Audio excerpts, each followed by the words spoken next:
Muito bem. Então, eu tenho a responsabilidade tributária por transferência em face de sucessão imobiliária. Agora, esta sucessão poderá não ser imobiliária, essa sucessão poderá ser pessoal, a chamada sucessão pessoal do artigo 131 do Código Tributário Nacional, que diz o seguinte, olha, são pessoalmente responsáveis.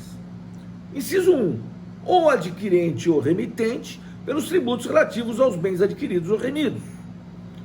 2, o sucessor a qualquer título e o cônjuge meeiro pelos tributos devidos pelo de cujos até a data da partilha ou adjudicação, limitada essa responsabilidade ao montante do quinhão, do legado ou da meação. Inciso 3, o espólio pelos tributos devidos pelo de cujos até a data da abertura da sucessão. Então, relativamente aos bens móveis, um automóvel, por exemplo, você adquire um automóvel usado e você não toma as cautelas de verificar se esse automóvel tinha débitos de IPVA. Se esse automóvel tinha débitos de IPVA, você vai ter que pagá-los. Você é responsável tributário por transferência em face de sucessão pessoal. Agora, você tem uma ação regressiva contra o ex-proprietário, lógico. Perante a Fazenda Pública, você é o responsável. Mas você pode propor uma ação regressiva contra aquele que te vendeu com débitos tributários pendentes, que não te avisou e você não teve a cautela de verificar junto ao Detran. Agora, sucessor a qualquer título. Então, se eu vou herdar algum bem, por exemplo, um parente seu faleceu e você é o único herdeiro, e ele tem um patrimônio de 1 milhão, mas tem dívidas tributárias de 2 milhões. O que vai acontecer? Você não vai receber nada. Por quê?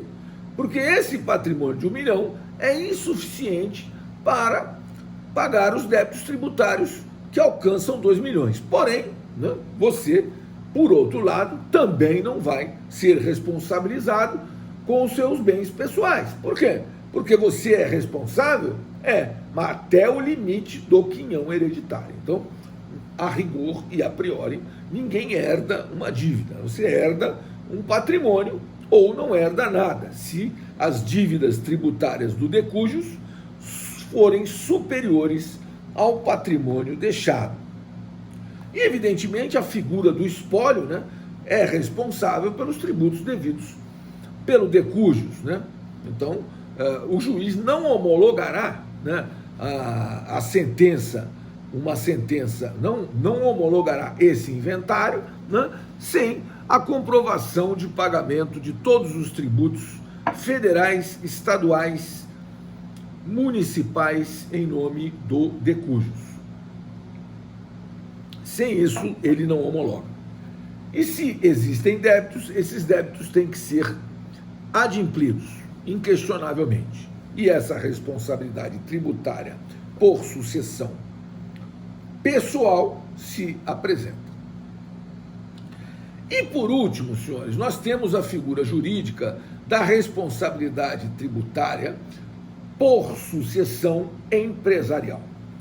Então, a primeira forma de sucessão empresarial não requer maiores digressões, porque ela está lá no artigo 132, né, do Código Tributário Nacional, que diz o seguinte, olha, a pessoa jurídica de direito privado que resultar de fusão, transformação ou incorporação de outra ou em outra é responsável pelos tributos devidos até a data do ato pelas pessoas jurídicas de direito privado fusionadas, transformadas ou incorporadas.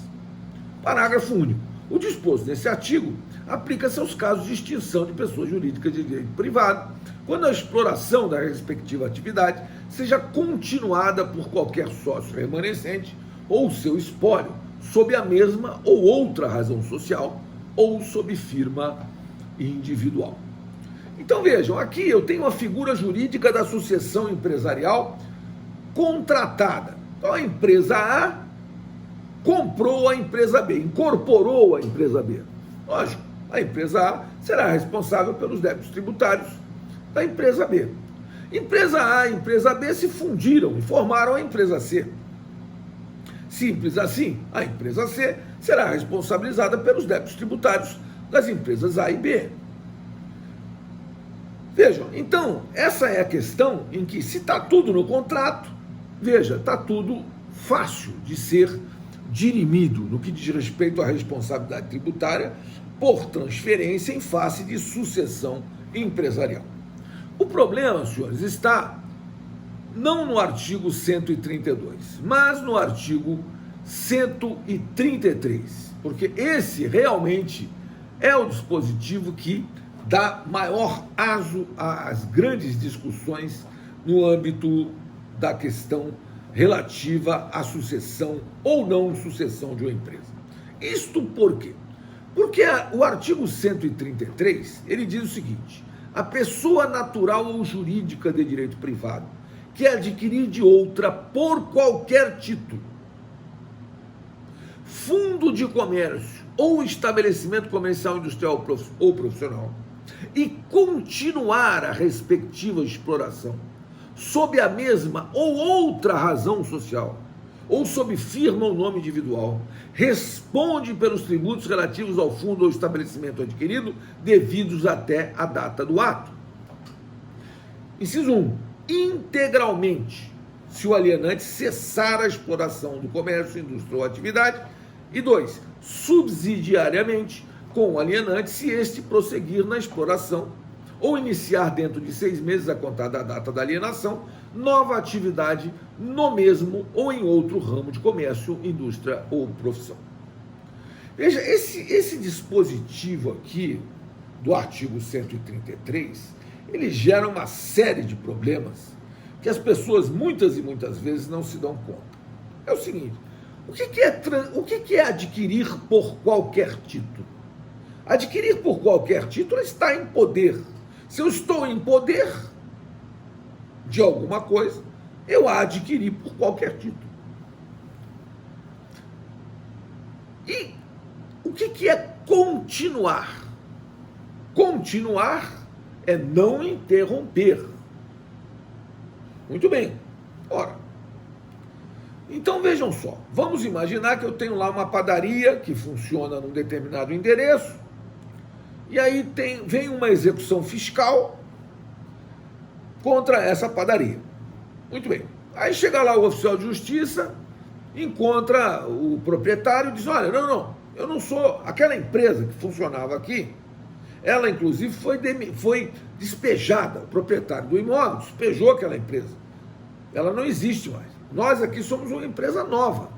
Nós temos aqui o nosso contrato social, nossa empresa foi fundada mês passado. Os sócios sou eu e o fulano, estamos aqui, não temos nada a ver com aquela padaria que aqui funcionava, os equipamentos que nós usamos são outros equipamentos, nossa empresa é outro contrato social, então nós temos uma empresa totalmente nova, com equipamentos totalmente novos, sócios totalmente novos, e, portanto, nós não podemos ser responsabilizados pelos débitos tributários daquela padaria que funcionava aqui. Aí o oficial de justiça vai lavrar um termo dizendo o seguinte: ó, deixei de citar e penhorar a padaria, porque lá funciona agora outra padaria. Padaria tal, contrato social tal, CNPJ tal, sócios tais. Bom, devolve para o juiz. E o juiz vai analisar a questão. Ele vai dizer o seguinte: essa padaria que funciona ali, ela é sucessora ou não é sucessora da padaria anterior? A questão é: houve aquisição por qualquer título? Ou seja, você está em poder daquele fundo de comércio ou daquele ponto comercial? Fundo de comércio pode ser um ponto comercial. Fundo de comércio pode ser uma marca. Imagine se eu pudesse vender um refrigerante com a marca Coca-Cola. Posso vender? Não posso. Para fazer isso, preciso de autorização de uma multinacional, é uma das marcas mais valiosas do mundo. É veneno, mas é uma das marcas mais valiosas do mundo. Então não posso vender um refrigerante com essa marca, Coca-Cola. Muito bem. Aquela padaria que funciona ali naquele endereço, ela adquiriu por qualquer título. Não importa. Ah, mas a outra foi despejada. Não importa. Ela adquiriu por qualquer título. Agora, ela continuou, aí vem a pergunta: quanto tempo ficou fechado aquele imóvel? Entre o término das atividades da padaria anterior e o início das atividades dessa nova padaria. Ficou fechado quanto tempo? 1 ano, uma reforma. 2 anos, uma reforma muito demorada. 3 anos, uma reforma extremamente demorada. 10 anos. Aí você entra numa zona nebulosa, que é o seguinte: veja só, o juiz da execução é quem vai decidir se você é sucessor ou não. Se você adquiriu por qualquer título e continuou a respectiva exploração.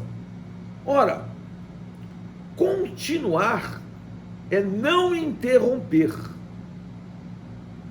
Se você não interrompeu, você é sucessor. Se você interrompeu, você não é sucessor.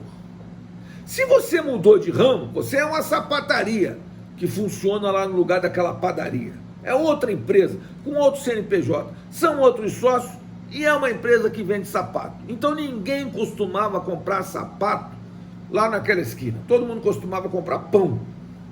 Então o cara chegava lá: tem pão? Você fala: não, não tem, mas olha, eu tenho esse mocassim aqui que é fantástico. Você não é sucessor daquela padaria.